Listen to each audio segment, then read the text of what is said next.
Okay, ngayon po atin pong pag-aralan ang White Throne Judgment o yung paghuhukom sa dakilang puting trono. Good evening everyone. Join me as we explore the White Throne Judgment. Pag napag-uusapan po ang White Throne Judgment, marami po ang natatakot. Pangalawa, nalilito. No? Yung mga hindi marunong mag-rightly divide the scriptures, nalilito po sila. At yung iba naman po ay talaga naman pong nagkaroon ng puso sa pag-aaral ng eschatology. Pinakamaganda po yung pangatlo. Okay? So, tayo po, ngayon, naniniwala po ako, nandun po tayo sa pangatlong grupo. Okay? Sa halip na matakot tayo, sa halip na malito tayo, pag-aralan po natin para hindi tayo matakot at hindi tayo malito. Umpisahan na po natin siya. Okay? Ang White Throne Judgment po ay paghuhukom sa mga hindi mananampalataya. Meaning, those people who reject Jesus Christ as their personal Lord and Savior. These people are those people who have a hard heart, harden their hearts for the gospel, message of the gospel. Whenever someone comes to them, bringing the good news of Christ, marami silang dahilan. Kesyo.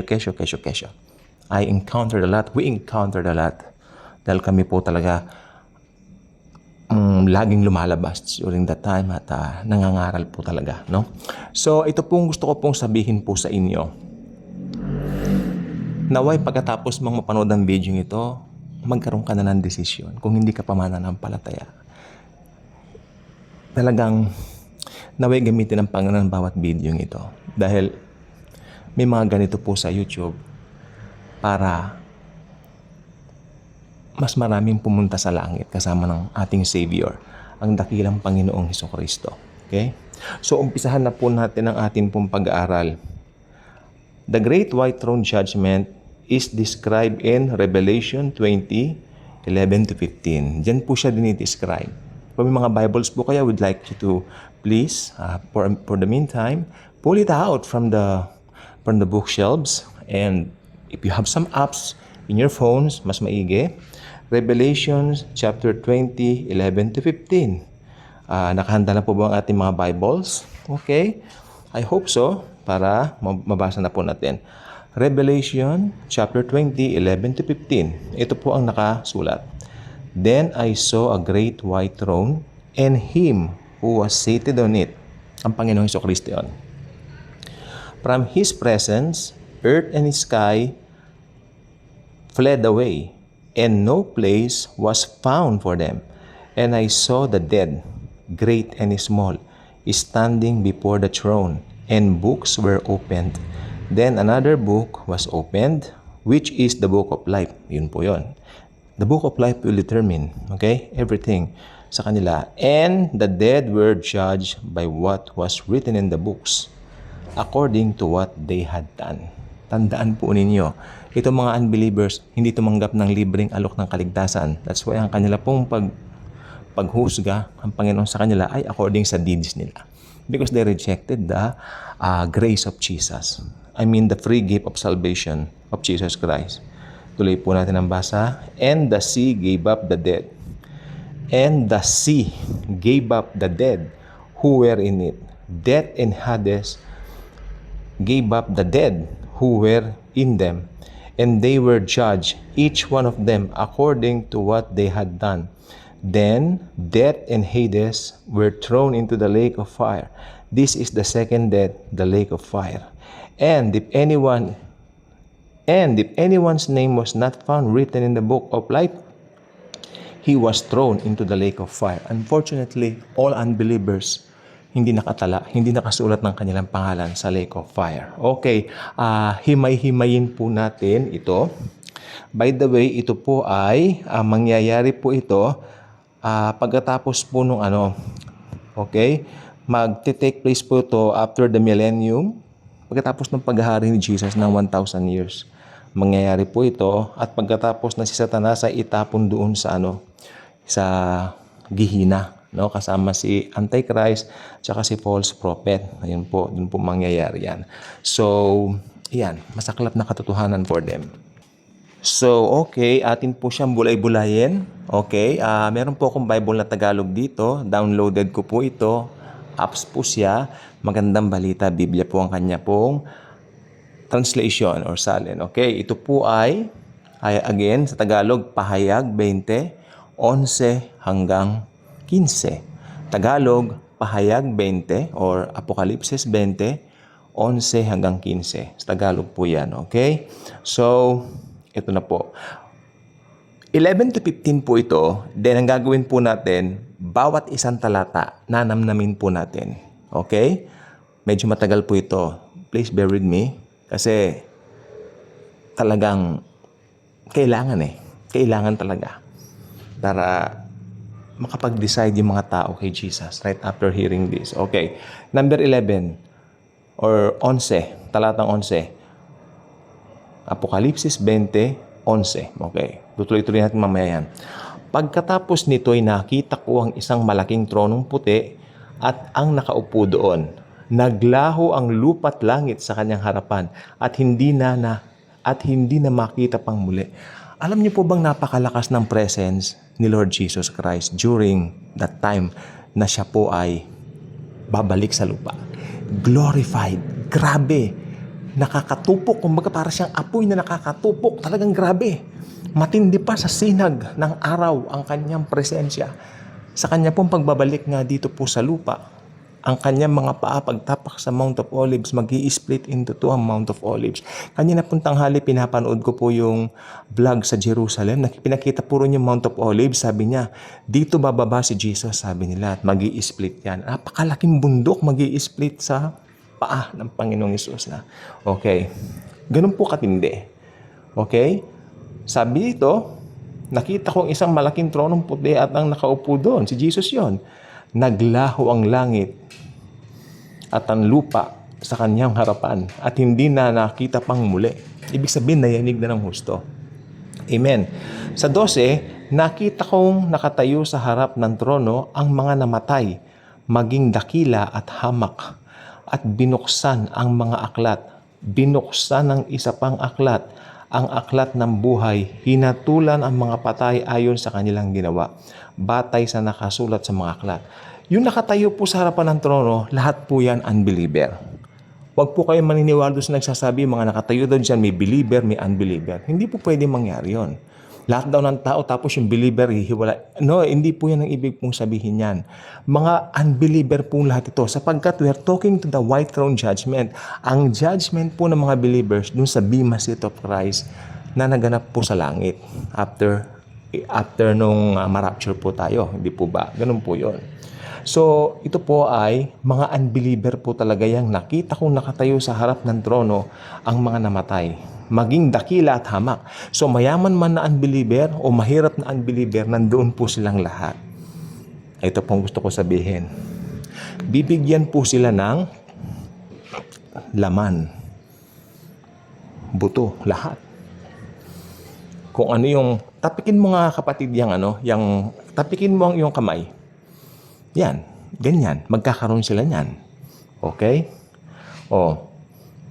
Pagkatapos mo nagkaroon sila niyan, hindi ba pagka humigop ka ng kape tapos mainit, aray! Ganon, ayan pong mangyayari. Alam niyo na pong ibig ko sabihin, di ba? No, nakatayo silang ganon. Okay, sabi dito, nakita ko nakatayo sa harap ng trono ang mga namatay, maging dakila at hamak, at binuksan ang mga aklat. Binuksan ng isa pang aklat, ang aklat ng buhay. Ito na po yon. Hinatulan ang mga patay. O, tingnan nyo, mga unbelievers lahat to Lahat ng patay yan, ha? Hinatulan ang mga patay ayon sa kanilang ginawa, batay sa nakasulat sa mga aklat. Sapagkat nga po, hindi nila tinanggap yung finished work of Christ sa cross. Kaya ang kanila pong basihan ng panghusga sa kanila, pag-judge sa kanila, ay yung kanilang deeds, mga gawa. Okay. Susunod po 13. Hindi tayo tatalon pala. Isa-isahin natin, no? So, 13 na tayo, no? Iniluwa ng dagat ang mga patay na naroroon. Iniluwa din ng kamatayan at ng daigdig ng mga patay ang mga nakalagak sa kanila. hinatulan ang lahat ayon sa kanilang mga ginawa. Okay, explain ko mabuti sa inyo, no, para hindi magkaroon ng kalituhan. Tingnan nyo, iniluwa ng dagat ang mga patay na naroroon. Okay, iniluwa ng dagat. Ibig sabihin nito, dagat, iniluwa ng dagat. Naniniwala ako dito na sumisimbolo ito kung gaano karami yung patay na nandoon. Hindi pumabilang, kaya iniluwa ng dagat. Walang kasing lalim, walang kasing dami ang mga patay na ito. Nakakalungkot po, ano? Iniluwad din ng kamatayan, tingnan nyo, iniluwad din ng kamatayan at ng daigdig ng mga patay ang mga nakalagak sa kanila. Ito po yan, ano ba ang daigdig ng mga patay? Sementeryo. Diba? Pwede rin nating interpret yung dagat na yung mga namatay sa dagat. Like for example, yung Titanic, lumubog po. Alam niyo po bang hindi na po na-recover yung katawan ng mga Titanic victims? Kinain na po yun ng mga pating, ng mga isda, ng mga jellyfish. Tama ba ako? I hope so. Ganun po nangyari. So, yung mga namatay sa dagat, pwede rin nating interpret, iluluwa sila ng dagat. Yung mga namatay sa Titanic, iluluwa. Pinaka-best example ko po yung Titanic kasi yan po yun eh. Iluluwa yung mga namatay sa Titanic. Lahat yan. Magkakaroon sila ng laman at buto. Lahat. Parang yung dating katawan nila. Buhay. Buhay na buhay. May mga, wow, nabuhay tayo. Ganun siguro ang kanilang reaction, ano? Pero abangan natin. Okay? Pero, tignan niya rito, iniluwa din ng kamatayan at ng daigdig ng mga patay ang mga nakalagak sa kanila. Hinatulan ng lahat ayon sa kanilang mga ginawa. That's the saddest part of all. That's the saddest part of the story. That's the saddest part na mangyayari kung unbeliever ka. Kung ayaw mong tanggapin si Jesus as Lord and Savior. Masaklap po talaga. Dahil akalain po ninyo na ang buhay ay ilang taon lang mabubuhay ang tao rito. Maski sabihin mo nabuhay ka ng 100 taon, naikli lang po yan kumpara sa eternity o sa buhay na walang hanggan. Alam niyo po ba mga unbeliever, may buhay din na walang hanggan sa impyerno. Madalas kasing ginagamit natin mga believers, buhay na walang hanggan, yes, sa langit kasama si Jesus. Pero ang mga unbelievers din, may buhay na walang hanggan. Sa hell nga lang, gihina pa. Di ba? 3 sali ng hell, Tartarus, Hades, gihina. Yun, pagkatapos sa 14, at tandaan nyo hinatulan sila sa sarili nilang gawa because they rejected the free gift of salvation offered by God the Father Himself. Ano ba yung ino-offer ng God the Father na salvation? Yung God the Son, yung kanyang anak. Namatay ang aking anak sa cross. Tanggapin mo yan.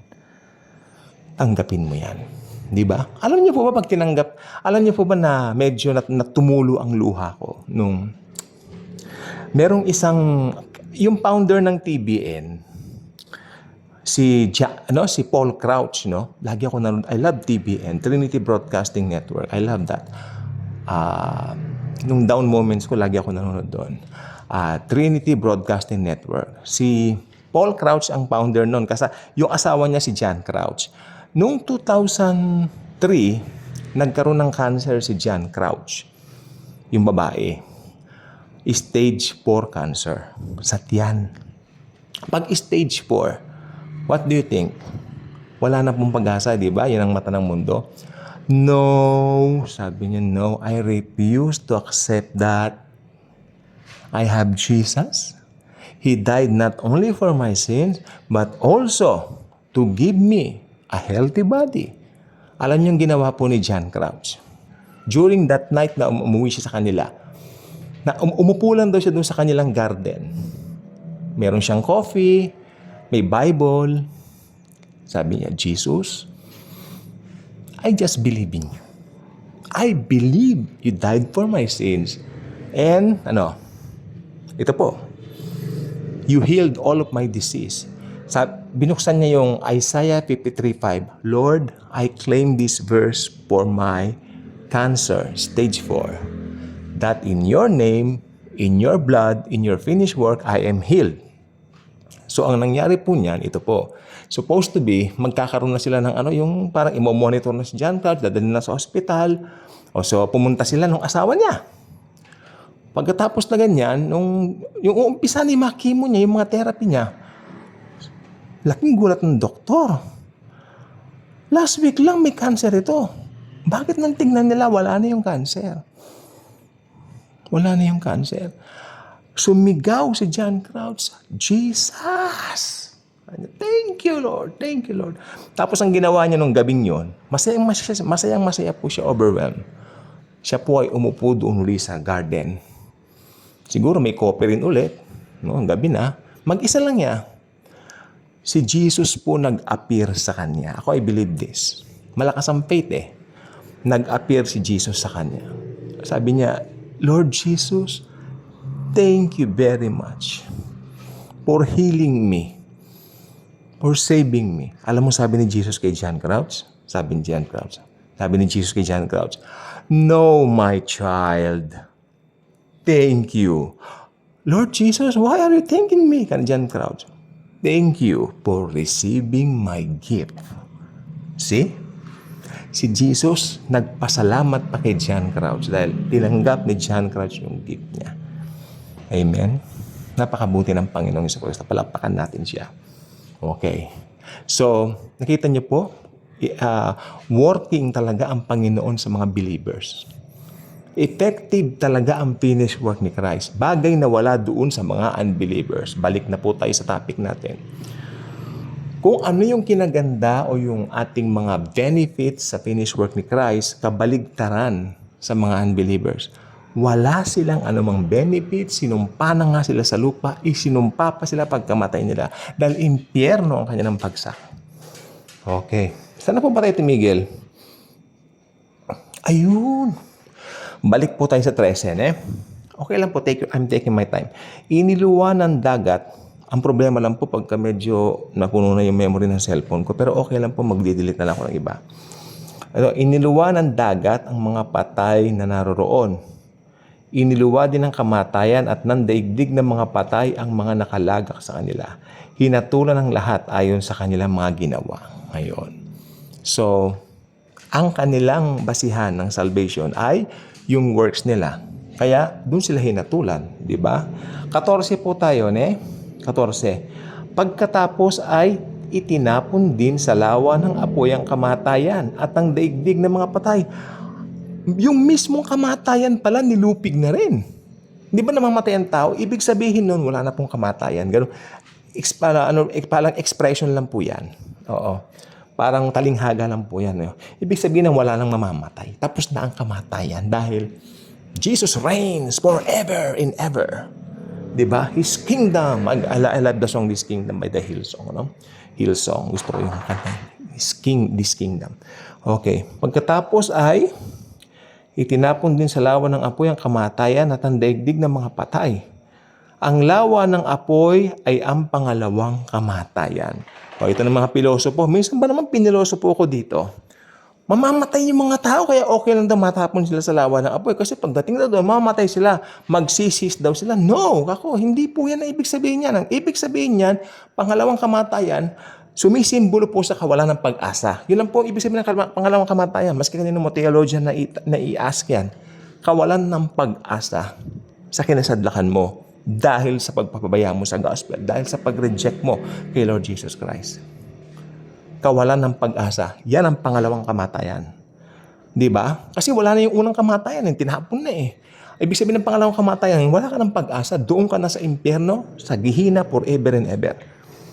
Okay, 15. Itinapon sa lawa ng apoy ang sino mang hindi nakasulat ang pangalan sa aklat ng buhay. At yan po natapos yung talata natin, mga talata natin, 11 hanggang 15. Itinapon sa lawa ng apoy ang sino mang hindi nakasulat ang pangalan sa aklat ng buhay. Well, any idea sino yung mga hindi nakasulat ang pangalan sa aklat ng buhay? Yung mga nag-reject kay Jesus as Lord and Savior. May gusto ko linawin po sa inyo. Ang tao, pupunta ng impyerno hindi dahil sa makasalanan siya. Oo. Pupunta siya ng hindi dahil sa nagkasala siya ako sana. Pupunta siya ng impyerno kasi nireject niya si Jesus. Kasi lahat tayo, we were born under sin. Lahat tayo may sin nature. Yung sin nature ang problema. Yung sin nature ang kailangan ma-remove. At ang makakapag-remove lang yan ay si Jesus Christ, si Lord Jesus Christ. Kaya pag hindi mo tinanggap si Jesus as Lord and Savior, mananatili yung sin nature sa'yo. At pag kinamatayan mo yan, pupunta ka ng impyerno. Kasi ayaw naman ng Panginoon eh. Hindi naman talaga i-create ni Jesus ang impyerno para sa mga, busog na busog po. Hindi create ni Jesus ang impyerno para sa ating mga tao, para sa mga tao. Create niya para kay Satan at saka doon sa mga kasamang sumama sa kanya magrebelde sa Diyos. Okay, no? So, ayon sa pag-aralan naman natin ngayon, di ba? Kailangan maalis yung sin nature. Ngayon, yung mga taong tumanggap kay Jesus, mga bago nang nilalang, maski basahin natin yung 2 Corinthians 5:17. Therefore, if anyone is in Christ, he is now a new creation. The old has passed, behold, all things becomes new. So, bago na po lahat. So, yung dating pagkatao, yung dating, wala na yun. Kasi, yung dating pagkatao, it consists of the sin nature. S-I-N. Malaki yan ha. Capital S, capital I, capital N. Yan ang problema. Yan ang problema. Bakit? Yung mga naniniwala sa pwede nilang ma-please ang Diyos sa kanilang mga gawa, sila raw po ay pagpapalain dahil ganitong ginawa. Mali po yun. Hindi pwedeng ma-please ang Diyos sa basahan. Hindi pwedeng ma-please ang Diyos sa sarili mong gawa sapagkat meron kang S-I-N, sin nature. Diba? Pero kapag yan po ay naalis na, please na ang Diyos sa iyo forever. Kaya tayo mga born again Christians, please na po sa atin si Lord. Kaya bakit ka pa hingi ng tawad daily? Please na nga sa iyo, forgiven ka na eh. Pag nagkasala ba, anong gagawin? Pag nagkasala, syempre mako-conscious ka, ay Lord, alam ko mali yung ginawa ko. Pero I praise you, dear Lord Jesus, dahil 2,000 years ago, binayaran mo na ang kasalanan ko sa cross. 2,000 years ago, pinaburan mo na po ako. 2,000 years ago, nakita mo na po na ako ay tatanggap sa iyo as Lord and Savior. Thank you, Jesus. And then, right after that, magpatuloy ka sa buhay mo. Yan ang gusto ni Jesus. Kaya yung iba, maraming pastor na kasi institutional church sila eh. Di ba? Marami po na pag nahulog sa kasalanan, sila raw po ay tipong magpapahinga mo na, bakasyon mo na. Mali po yun. Magpatuloy ka. Kung talagang gusto mong, wala po yun. Invento lang po ng mga tao yung mga ganon. Discipline daw. Discipline, hindi po ganoon ang context doon. Pero hindi ko papaliwanag dito sa ibang pagkakataon na po. Okay? Ang pagdidisipline ng Holy Spirit, love pa rin ang pinaiiral, hindi yung kamay na bakal. Si Jesus ang gagamit ng kamay na bakal sa millennial reign niya. Not here. Not in the church age. Church age is age of grace. So, biyaya po tayo ngayon. Okay, so yan lang pong gusto ko sabihin sa inyo at I hope maliwanagan po kayo na kung hindi ka pa mananampalataya, receive Jesus now. Do you want to receive Jesus and make Him your Lord and Savior? Come on. Please pray this prayer with me. Lord Jesus, I know that I'm a sinner and I need a Savior. Lord Jesus, come into my life right now. I believe that you died on the cross for me. I believe you love me. And I believe you gave yourself for me in order for me to have eternal life. Thank you, Jesus, for the eternal life because I believe in your finished work. God the Father, thank you for loving me ever since the world began and send Jesus to be my personal Lord and Savior. God the Holy Spirit, thank you very much for sealing me the seal of ownership and made me a child of God. Thank you, God the Father. Thank you, God the Son. Thank you, God the Holy Spirit. Our God is 3 in 1. In Jesus' mighty name, amen at amen. If you pray that simple prayer, I believe you get born again. You start reading the Bible, share Jesus, share the gospel sa kahit kaninong tao. Yun lang po. Subscribe dito. Like and share. At I would like to say sa bawat isa sa inyo, yung favor ni Lord sa inyo, nag-uumapaw. Huwag nating mamalitin ang biyaya ng Panginoon. Salamat, and Jesus truly loves us all.